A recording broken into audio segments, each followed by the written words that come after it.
You know, I don't know how I missaw that earlier. I mean, the angry temple defender, like, you know, he doesn't really look like Dragon at all. He doesn't have the mouth open either. Yeah, I mean, he looks more, you know, Anubis-like. He looks a little bit more, you know, ancient Egyptian, right? Yeah, but like a pharaoh. Yeah, like a pharaoh type look. Dragon's very angry, and he's got his chin exposed in this map screen. We talk about that a lot, but we do have that Dragon Shire for sure. And you know, Wolf came from the future, and he was waiting. He was already on this third match actually when we started the broadcast. Oh, Dragon Shire! Well, all three of these maps ending are maps that are picked by Supernova, and they're their favorite maps, like macro-wise. You probably noticed as well, those of you at home watching on Sky Temple, they're actually 0-5 on the map pick historically in HGC League play.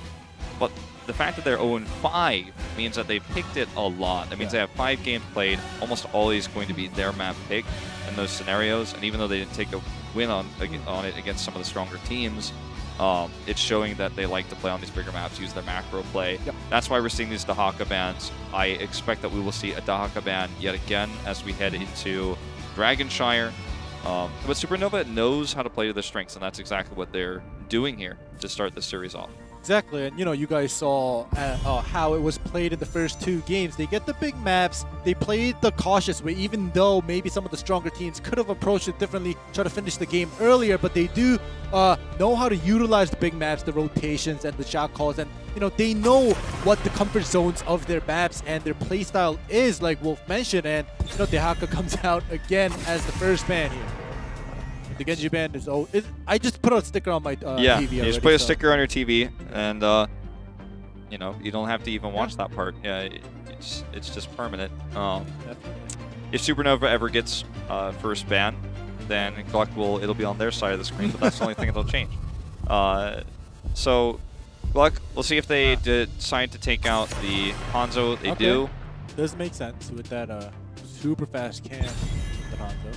Now, are we gonna see another Sergeant Hammer ban? Because we've seen the Sergeant Hammer coming out, the Genji and the Sergeant Hammer from Supernova the first 2 games. Sergeant Hammer had a pretty high involvement at Eastern Clash, but it was mostly bans. Was only played a few times, but had a pretty high win rate. All right, and stick with it. She is very impactful with her ability to burst when she does use the blunt force gun, but.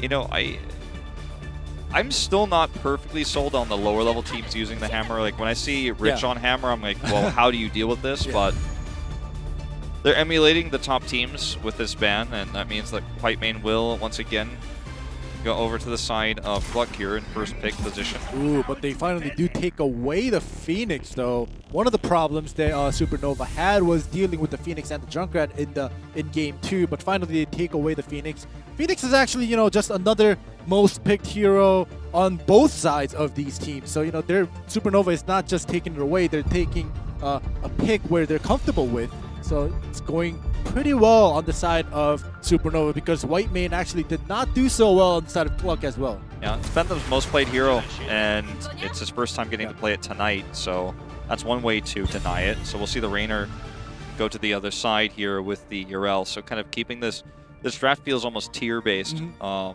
lot of ways, as we just kind of see heroes swap side to side. This does... give Supernova a different challenge, though, in terms of top laner. It'll be the first time they don't get to play Urel. Yeah. And this is a map where the top lane is very impactful. Yeah. So we'll see what they end up with here, as GLuck will very likely ban the Blaze now, because that would be the ideal choice. For Supernova to pick another hero other than Blaze to contest Urel at top. But like I mentioned in the first game where we saw Supernova go White Mane and Urel, it definitely worked out very well for them. And this time around in this third game, GLuck finally has that composition with the White Mane and the Urel in the front lines. They banned Deckard, which I find interesting because I do think that Supernova has had both their strengths and weaknesses a lot lie in that off lane, whether it's a global or if it's a high impact team fighting hero like the Urel. If they're forced into a more off pick, they've had a lot more challenges, I think, but this has basically given Supernova the opportunity to just grab the Blaze here, and I think they will. Yeah. It's going to be, of course, a little bit later in the draft. They can flex it to something else if they want. Definitely all the ban has been finished, so they grabbed the Maiev and Malfurion here. And, you know, Malfurion last game definitely did a lot of healing as well as the damage output. So, you know, Malfurion is definitely a consistent pick for Supernova, but like you said, we'll see what GLuck will come out, because they definitely know Supernova's last pick probably will be the Blaze. Yeah, so they have to draft around that potential. And it is going to be Thrall. So the ETC here is very powerful against Maiev and also against Blaze, because you could set up a follow-up power slide and or Mosh right after the bunker is placed, because you know where your opponent is going to be. So Blaze is a strong pick here. I wonder what the alternative option they're thinking about is right now, because there's not a lot of meta top laners at the moment. Yeah. They have to go with Blaze. Ooh. Okay, so I was thinking Malthael because of the ETC pick might be viable, but it's just so unusual. It will also be one of the only matchups you can really win against Yrel in top lane, so that's going to put a lot of emphasis on forcing rotations for GLuck, forcing rotations like to gank as Malthael pressures the top lane. This is a cool setup. It definitely is, and you know, it just seems as if Supernova was kind of forced to pick different heroes because of the ban and the picks that GLuck took away from them. And they only were able to take away the Phoenix from GLuck, so you know, the Malthael going up against Yrel at top, like you said, we'll see how this fight will end up.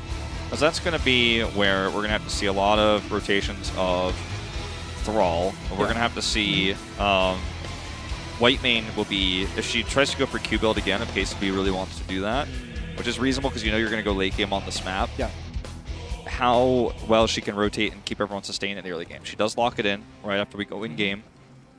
Yep, does lock it in, and you know, it did not go the way GLuck wanted it to go, especially in the early games where we saw at least 2 team fights lost because of the Q build and the sustainability that Whitemane could not produce for his teammates. Yeah, versus Malfurion, I mean, it's a really bad matchup. Yeah. Dragonshire is a map where sustainability is important for laning, but it doesn't matter as much for objective fights, because you know, this isn't a map where you take this isn't a map where you take a fight or a channel fight where you're like operating around one location for a longer fight. That just doesn't happen on this map. It actually may work out when they get a good split, take the advantage, maybe even get a pick off here. So one of the other things to keep in mind about this pick of the Maiev is that it can, you may actually take the Containment Disc. I was struggling to remember that for a moment. It's been a while for me, Heroes Casting. You may take Containment Disc and use that to prevent Thrall from getting a big flank. He's already double CC'd back-to-back and gets that first blood. And obviously, Maiev is very strong at getting early game picks as well on this map between the 2 lanes, mid and bottom. All right. Good lead from Supernova here. This is why Maiev has been one of the bans that kind of came out more often than not. Finally, we get to see the power of Maiev here. The early pick on the ETC.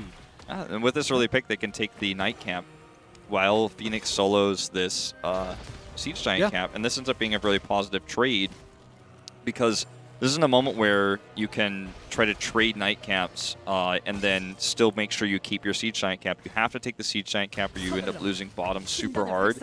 And as a result, like, this one pick gives Supernova such a huge advantage in the top lane, where Malthael is already winning the lane, because that's how that matchup works against Yrel. It's not a huge win. You know, it's not like the craziest top lane mismatch, but it is definitely advantage Malthael. So this is really frustrating for Asgard now, and this is an opportunity for a channel. Definitely, here we go. They're going to go for it, but obviously not going to get it here with 2 of GLuck in the middle. Oh, look at the damage stacking up here. The ETC is under a lot of pressure in the bot lane right now. In fact, if he gets caught by a tether, looks like it must have been on cooldown. If he got caught by a tether, that could have been a root. And all of this pressure in the mid lane just allows the Siege Giants in bot to crush it. You know, they're doing so much damage down there. Maiev and Malfurion just going at it, and they're going to channel it. Cancelled by Thrall here. A lot of the time on this map, the Dragon Knight itself, this channel that you see here, the attempted unleashes, that in itself puts so much pressure on the team that has to relieve that even though you don't get the Dragon Knight, you end up winning. And the longer this goes on, you win even harder because you're just trading up in experience. You're trading up in camps. They got the bottom wall. It might even lead to a kill. Finally, they do back off. As Muradin gets pulled in here. Just barely misses that Stormbolt onto Overlord. Just not quite enough range. All right, now they have to kind of come back and back up the bottom lane here. Euro having a hard time at top here as well. Okay, Myson's almost certainly dead here. Ooh, the HGC save coming in. Very nice save there by Roxer. This is what happens. They have to constantly rotate, especially on the side of GLuck, because they're getting pulled away and all the shrines are just going to the side of Supernova. When you have a good rotating comp like what Supernova has that has insanely good wave clear, you just... The threat of a Dragon Knight channel alone means that the enemy team is always going to be trading down. And because GLuck took some risks there, they ended up losing the bot wall and they ended up losing Thrall. Had they actually just let a weak Dragon Knight come through, reset, they might have actually been better off. It's tough to make a decision like that, especially at this level of play, but you know, that might have been the better choice at the end of the day. Now they lost this bot wall and they're going to lose mid wall. And all they have going for them neutral-wise is the top lane, which is a losing matchup for Urel. So it's like lose, lose, lose right now for GLuck, unfortunately. And Supernova just has a massive lead. Yeah, they're just going to constantly make the gap bigger here with Dragon Knight still alive, 40% at mid pressuring. And they're still pressuring bot with 3 heroes here on the side of Supernova. They're just taking all the advantages in all 3 lanes here right now. Yeah. And had they not lost Thrall, had they played a little more conservatively, maybe even tried to control camps instead and let the Dragon Knight go through, or make a rotation top to try to collapse on an out-of-position Malthael, those were other things they could have done. Yeah. But they decided to commit to try to interrupt mid and then try to basically 1v2 bot, take it back. And it didn't work out. So now Supernova, as you said, they took small advantages in all 3 lanes. Didn't get a fort, but heavily damaged mid. Got the neutral Knight camp. Now they can control the Siege Giant camps.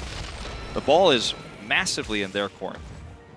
Definitely, it's all on their court. And, you know, this actually all started with that pickoff onto ETC at level 1 here with that Maiev. So, you know, that was a small snowball. And then now it's become a snowman. Yeah. It was, you know, I mean, the 3 lanes all had their own mini snowballs rolling down them.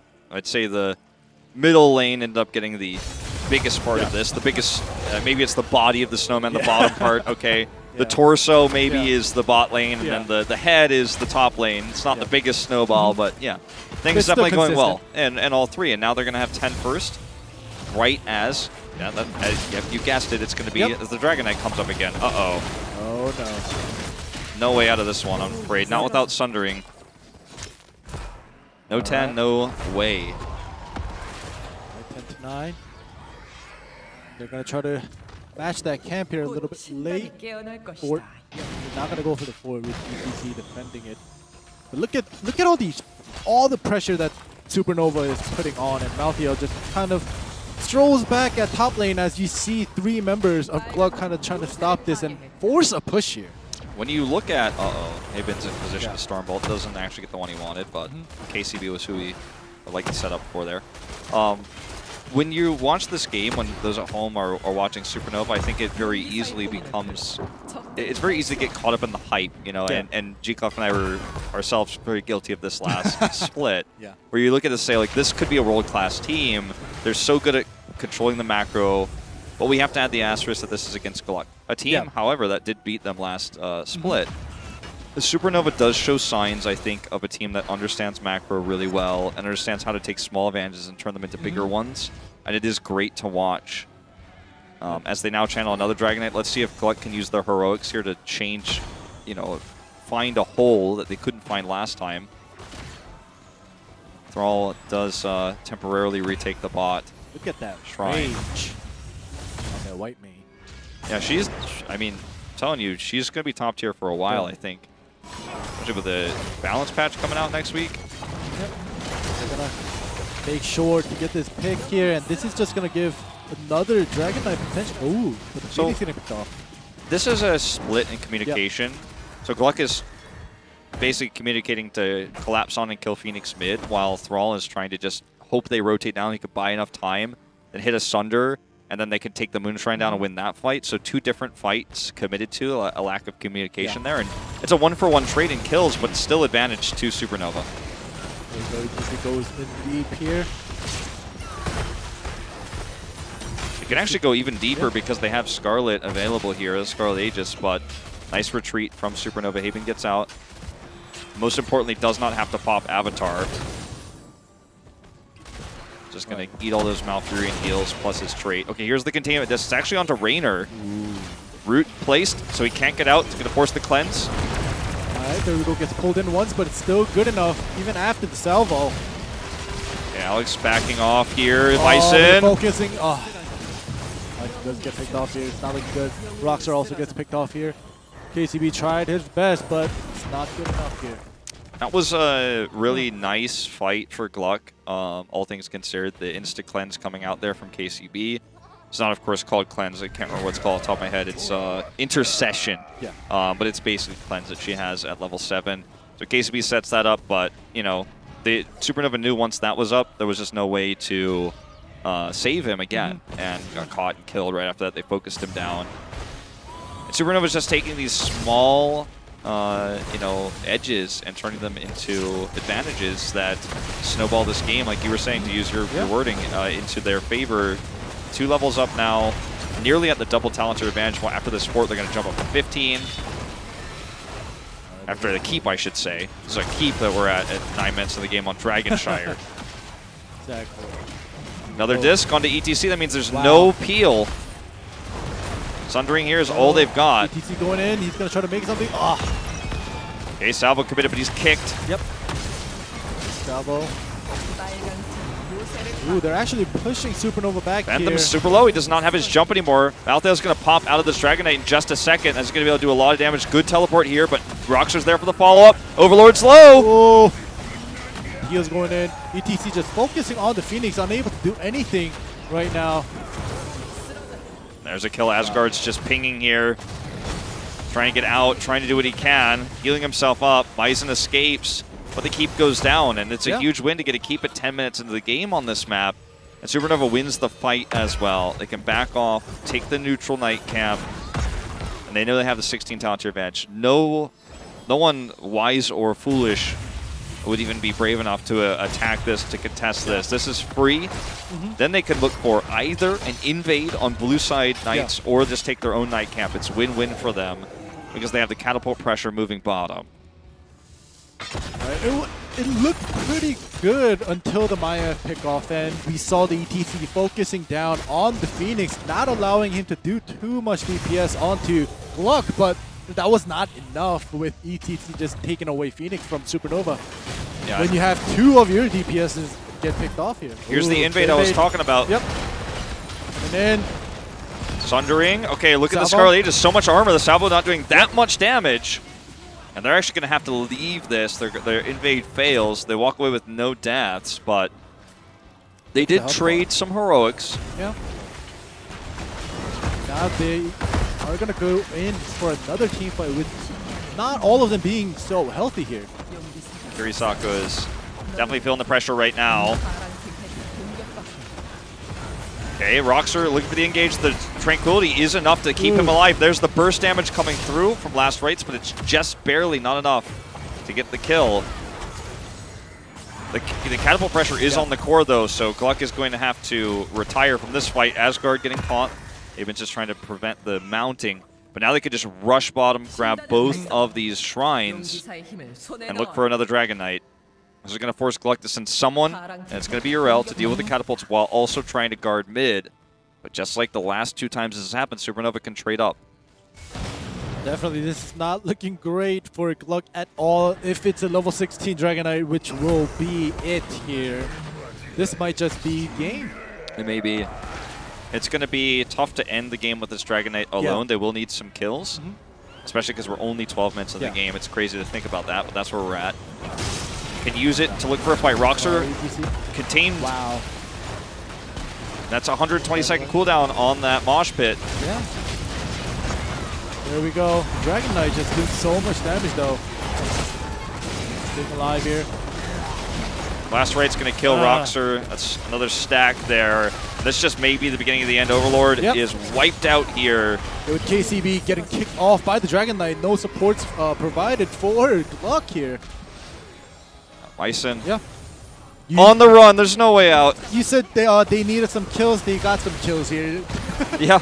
They certainly did. This, yeah. That's going to be the end of the series. Supernova will get revenge. They will 3-0 this time. Team GLuck further solidifying their position in 6th place, away from the 7th, away from the 8th, away from that Crucible. They've got a few weeks left of league play to make sure that stays the same, but this is one they really wanted to take. This is the win they needed to make sure that GLuck wouldn't pass them.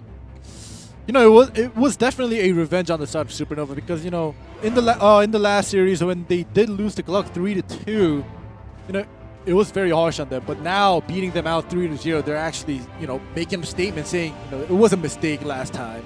This time we're gonna play for real. We're gonna show you how a macro is done, what happens when we pick the maps, and, you know, kind of play in the comfort zone of our team. Yeah. Respect given here, you know, Darvish, otherwise known as Myson, on the side of GLuck, has actually been around since 2015. He's been playing here at the Storm professionally longer than, I mean, I guess with the exception of like Rich and Sniper, like longer than anybody else that's still in the pro scene today. You know, Meriday took a break, he's back, etc. But you know, he's such a veteran. And, you know, he plays the Rainer here. He played the Junkrat previously. He's making a big impact for his team. But I think, you know, when you watch a camera shot like that, which is one of the cool things about HGC Korea is we have offline, I think you could feel the emotions of, like, the most veteran player of all these 10 is Myson, in fact. And, you know, it feels frustrating to be on a team that's at the bottom end, and you were able to take the win on Supernova last time. You couldn't do it this time. You topped the damage charts. Your positioning was good, but their team's coordination was better. And Myson, a player who's played off support, like secondary support. He's played top lane, and now he's playing DPS really for the first time.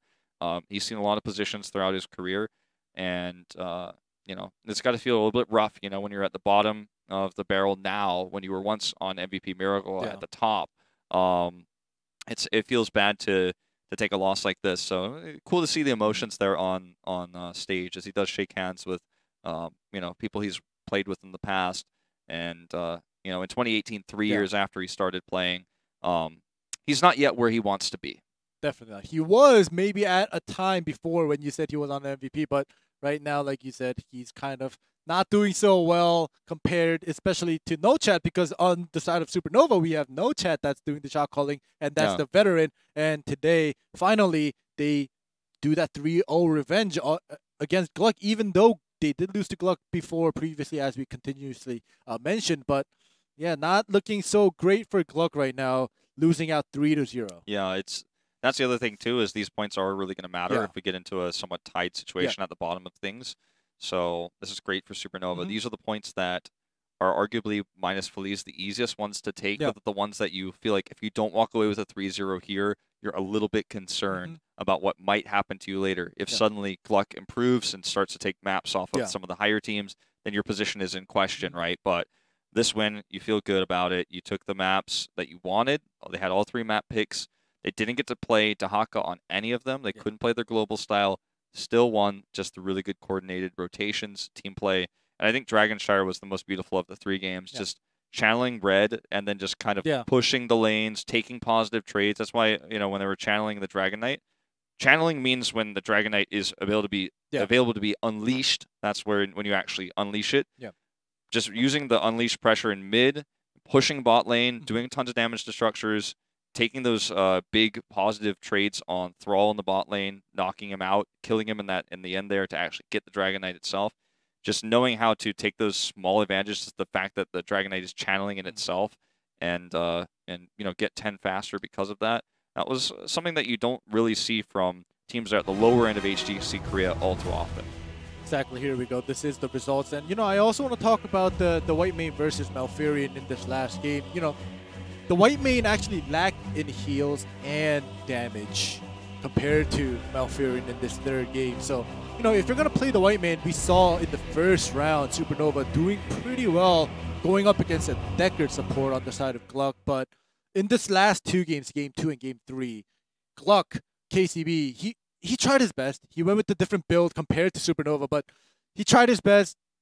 But at the end of the day, it did not work out for 2 of the games, and now I don't know. Maybe they kind of understand. Oh, maybe it's not the Q build that we're supposed to go, especially in this tournament. Yeah, it's been tough to utilize the Q build. It can be very powerful, and it is good on maps where you know the fight goes, or sorry, the map goes longer itself, so you can hit that 13 and 16. Yeah. We're gonna have an interview coming up shortly here, but just to kind of further that point, I feel like because we'll see the only white main win game here is the Sky Temple one. You know, I think this is a series that we don't really, I think, need to look too much into. Like, if someone's going to look at this and say, oh, white main's 1-2, she was played in Korea today after this, like, I think that stat is actually just, like, should not be something that people are referencing at this point, because she's still not completely figured out, and she's not at her final form yet. That'll be in their balance patch next week, which will be live here in HGC. So, you know, there's some things about this is a big turning point here when Asgard was trying to get some vision on the boss and perhaps cause some disruption before it got caught. This actually happened a couple of times in this map, and you know, we talked about it after this game. This costed GLuck their game. Yeah, and you know, the big rotation up here from Myson, it was late, but he was trying to prep the bottom wave. That's why he was setting up those catapults. He came late for that reason, but the communication wasn't there. Yeah. Okay, watch the cleanse come down here. Okay, he gets away, but watch Myson. He gets stuck again. He's got the armor from Scarlet Aegis, but they just burst him down. He's doing what he can to no chat, but eventually there's just too much healing. He can't survive. Like, KCP has limits at level 11, where he gets 13 and 16. There's limits to how much he could commit to burst heals. Yeah, especially when one of your DPS is getting focused. 오늘 개막전의 승리팀 우리 슈퍼노바 팀의 노체 선수와 인터뷰 시작하도록 하겠습니다. 축하드립니다, 노체 선수님. 아, 감사합니다. We're gonna both translate this. 네, 오늘 파트 2 어떻게 보면 개막전 맞잖아요. 승리 이루셨는데 소감 먼저 So how do 들어볼게요. you feel about winning this first series 연습을 in part 열심히 2? 해서 당연히 이길 거란 생각으로 왔는데 좀 깔끔하게 이겼어요. 3-0으로. So 내용은 깔끔하지 않은데 뭐. we came here thinking like it's going to be a 3-0, and we had that expectation, but we really won 3-0. Like, it was really clean. So 오늘 feeling good about that. 우선 화이트 메인이 이제 오늘 처음 나왔는데 첫 번째 세트에서 풀릴 거 예상하셨나요? Alright, so today we saw 저희는 the 화이트 white main 메인을 in the first 3세트 다 round. How did you 풀어주고 think it was going to be 상대한테 played out? 주면은 주는 대로 이기고 그 다음에 저희가 가져오면은 그냥 가져오는구나 이런 식으로 뱀픽을 짰기 때문에 네, 태판다 일부러 풀었습니다. So basically, as far as I understood that correctly, it's kind of like, well, it ended up being like if we took it, we had it, we used it. If we didn't take it, they took it. So 왜 풀어줄 걸 예상하고 혹은 또 가져오실 거를 예상하고 그렇게 하셨나요? 그러니까 히오스가 탱딜을 세 가지로 하는 게임인데 화이트맨을 가져가면 이제 저희가 탱이랑 딜 쪽에서 좋은 걸 가져와서 그걸 카운터 치자. 그리고 데커드 케인도 지금 상당히 좋은 지원가기 때문에 그런 식으로 뱀픽을 짰고 그리고 상대방이 뱅카드를 데커드까지 쓰게 하는 이런 식의 전략을 썼는데 잘 먹힌 것 같아요. So just talking about like how they got like the better end of the exchange of the bans, especially because the enemy team just kept banning Deckard Cain on them, and I feel like that was actually 다른 팀들이랑 스크린 해보니까 일부러 주고 연습을 하더라고요. 그래서 저희도 한번 주고 연습을 해보자 했는데 결과가 좀 좋게 돼서 오늘 기용했던 것 같아요. 네. Also, they kind of practiced with white main going on to the other side, and they allowed white main on the other side. And, you know, actually, they got a lot of practice in without playing white 그 main. 이유가 뭐라고 생각하시나요? 그게 구도가 제가 생각했을 때는 이제 리밍은 고치만 전멸을 피하고 그다음에 스킬만 넣어주면 이기겠다 생각을 했었는데 팀원들이 어그로 핑퐁을 너무 잘해주고 딜을 잘 넣어준 거예요. 그래서 안 물리고 파일로 마무리할 각이 보인다 싶어서 파일로 It was all due to his teammates being able to take away the aggro from himself as leading. Exactly. And then you could just toss in your skills and blow everybody up. That's the idea there. So pretty easy peasy if you get given that free positioning. 첫 세트가 기세를 가져가는 세트이기 때문에 굉장히 중요한데요. 그때 순간적으로 이제 불리한 상황에서 한타가 시작됐는데 어떻게 플레이할 거라고 생각하셨나요? There was one of the team fights where it didn't go the way you wanted at the start, but how did you finish that off and make a positive effect? 아까 앞에서 한번 말씀드렸던 것처럼 고치만 어떻게든 피하면 궁극기 하나는 없는 한타니까 고치만 피하자 이 생각으로 게임했던 것 같아요. 그럼 고치를 어떻게 피할 수 talk so fast, 있었나요? man. 그게 날라올 때 이제 리밍이 전멸로 씹을 수가 있어요. Oh, okay. So he was able to 바텀 한타 negate 때는 one of the 저희 팀 skills, 알렉스 one of the 선수가 정화를 CCs 너무 잘 coming 줘서 in, even though we did 쉽게 start 이제 그런 in, 상태를 but when he was on 한타인 the 것 Leeming, he 같아요. could kind of disengage with the teleport, and 알렉스 he was able to kind of 했었죠. 네네. get away 그럼 from a 그렇게 team fight where he would have been picked off. And they also gave him the Scarlet Aegis in that fight, so he had the armor as well. 네. 이유가 있을까요? 저희는 오늘 컨셉 자체를 주고도 한번 이겨보자 이런 식으로 컨셉을 짜왔기 때문에 네, So 그래서 the 주고 concept 이긴 것 of 같아요. the pick and the ban pick 사실 phase 파트 for 1에서는 Supernova was, 자주 either 끊기는 take, 장면을 보여줬던 like 노제 Wolf 선수였는데 좀 translated earlier, 아쉬웠지만 just take 오늘은 white main 굉장히 and 좋은 win, 모습 and 보여줬어요. we had a lot of 특별한 practice 뭐 with 준비가 white main on the other 있었나요? side, 제가 and they 글럭이랑 were confident 마지막 enough 세트 to 할때 beat a 7세트인가 white 막 man on the 엄청 other side. 죽었어요. Yeah, they had the 그래서 counters prepared 그래서 there. 가시복을 보니까 그냥 대놓고 저만 노리더라고요. 네. 그래서 그거에 좀 충격 먹어서 이제 좀 조심조심 해보자 이런 식으로 게임을 했고 그게 잘 된 것 같아요. So just kind of trying to 그럼 play it 이번 safe, 파트를 이제 play a safe 신랑전도 game, 있고 한데 and that's kind of how they 시작하는 prepared for this 마음으로 match and 각오 how they played it out in the end. You 좋은 could 모습을 feel that 많이 and how 보고 careful they were, 응원하시고 계신 especially on game 시청자분들과 1. 팬분들께 한마디 부탁드립니다. So any last words to the fans? 저희가 지난 시즌도 아마 개막전이 이거 다 졌을 거예요. Alright, so last season, or 그럼에도 part one 응원해주신 rather, 분들이 많더라고요. we 아니, won the 저를 first 제가 game, 없는 and then we 슈퍼노바도 lost 막 응원을 많이 everything else. So, 해주시더라고요. I'm hoping that it will be a 그리고 little 다 different 저랑 저희 in part 팀원들 2. 응원해주는 거니까 And 다 we still 감사하고요. thank you for 앞으로도 actually staying by 저희는 our 열심히 side 달려갈 and 거니까 잘 rooting for us. 부탁드립니다. 네. Yep. 놓칠 수 있는 슈퍼노바 팀을 So that's 응원합니다. the end of 네, our 그러면 오늘 interview 인터뷰 with 여기까지 No 마치도록 Chat, 하겠고요. and we're going to take a 저희는 break, 잠시 about a 쉬었다가 10-minute 두 번째 break or so.